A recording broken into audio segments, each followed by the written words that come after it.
13th of May 1981, Pope John Paul II was shot and wounded by Mehmet Ali. Even though Mehmet tried to assassinate him, Pope John Paul II forgave him. Pope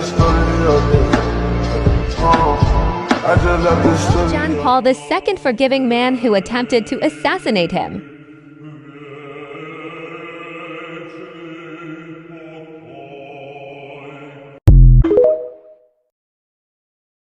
Greetings, my friends. I am Nelson Mandela, a South African anti-apartheid revolutionary and the country's first black president. I was born on July 18, 1918, in the small village of Mbizo, in the Eastern Cape of South Africa. From a young age, I witnessed the injustices of apartheid, a system that enforced racial segregation and discrimination. In my pursuit of justice and equality, I became involved in the anti-apartheid movement, advocating for the rights of the black population. My dedication to the cause led me to be arrested and imprisoned for 27 years by the apartheid government. During my incarceration, I continued to fight for human rights and unity, becoming a symbol of resistance and hope for the oppressed. In 1990, I was finally released from prison, and the world rejoiced at my freedom. Throughout the following years, I worked tirelessly to promote reconciliation and foster a peaceful transition from apartheid to a democratic South Africa. In 1994, South Africa held its first democratic elections, and to my humble surprise, I was elected as the country's president. I served one term as president, working to dismantle the remnants of apartheid and promote reconciliation among the diverse communities of South Africa. My commitment to reconciliation and forgiveness became a hallmark of my presidency, and I used my position to bridge the divide between different racial and ethnic groups. I strive to create a united and democratic South Africa, where all citizens could live in harmony. On December 5, 2013, at the age of 95, I peacefully passed away at my home in Johannesburg. My death was met with an outpouring of grief and tributes from people around the world, recognizing the significant impact I had in the fight against injustice and my dedication to creating a more equitable society. My legacy lives on, and my vision of a united, inclusive South Africa continues to inspire generations. I hope that my story will continue to motivate people to stand up against oppression and work towards a world where every individual is treated with dignity and respect. Today is Nelson Mandela Day. He taught the world about forgiveness. He was in prison for 27 years and then forgave the people who put him there. You have it in your heart to forgive too. Go ahead. It's for peace. It's for you. But what proved most helpful, we learned, was something hard to describe, a common painful thread that drew the families together. The authors of Amish Grace say the community had been prepared by thick habits of mutual aid, rooted in the New Testament commandment to bear one another's burdens.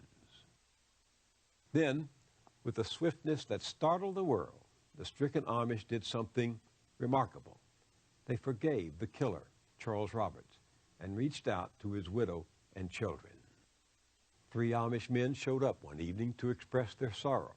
Another called on the killer's father and for an hour held him in his arms. When Roberts himself was buried next to his daughter, more than half the mourners at the cemetery were Amish. It was, one of them said, simply the right thing to do. Have you already forgiven? In my heart, yes. How is that possible? Through God's help. People were so blown away by this notion of forgiveness. The fact that they went to the shooter's funeral is just mind-boggling. Yeah. How did they do that? How do they have the wherewithal to reach deep down? The Amish community says they have forgiven the man who shot 10. Amish forgiveness became the talk of the world. Not all of it sympathetic. One columnist called it undeserved forgiveness because the Amish were forgiving someone who had hurt others. But Amish grace is not cheap grace. The people and their ways may appear simple, but they defy simplistic judgments. Their faith was born in suffering centuries ago, when their forebears called for a voluntary church free and separate from government and were martyred by the thousands at the hands of Protestants and Catholics alike. Grief is no stranger to the Amish, and healing has never been easy. But one of the grieving fathers said, as they had released the killer, they had released themselves from anger and from bitterness, but not from pain. A year after the killings in Pennsylvania, The old school has been torn down and replaced with one named New Hope. 3 of the surviving 5 girls are back in class with the same teacher. On October 2nd, the school was closed and silent for the day in remembrance.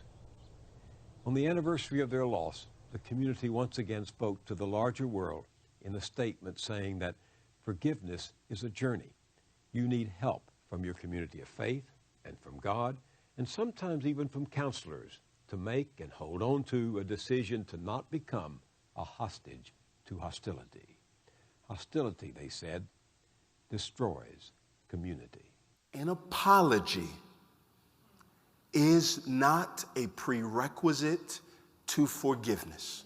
Forgiveness is unfair. It is saying there is somebody that did a real wrong and a real hurt, and the innocent party that felt that hurt is going to be the one to bear it and not charge it to the account of the person that did that wrong. It's unfair. It is unfair. It's unfair.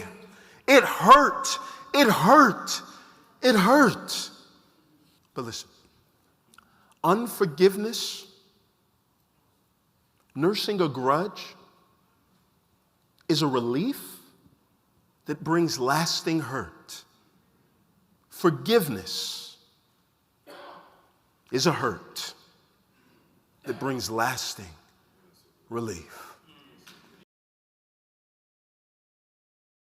It's the coolest African tradition. In the Babemba tribe of South Africa, whenever a person does something out of character, maybe they steal, the whole village gathers around this person and they talk to this person. They remind the person of the cool things this person has done in the past. And sometimes they say this tradition goes on for days, after which the circle is broken and the person is welcomed back in, and there's some kind of celebration of sorts. It says this tribe is a tribe that believes that everybody is pure. Just know that sometimes in the pursuit of our desires, we tend to make mistakes. In my opinion, this act by the Babemba tribe is nothing short of true love. There's nothing like being corrected with love. You as a person, if you make a mistake, think of your reaction if you are corrected with love versus your reaction if someone is always judging you and talking trash about you.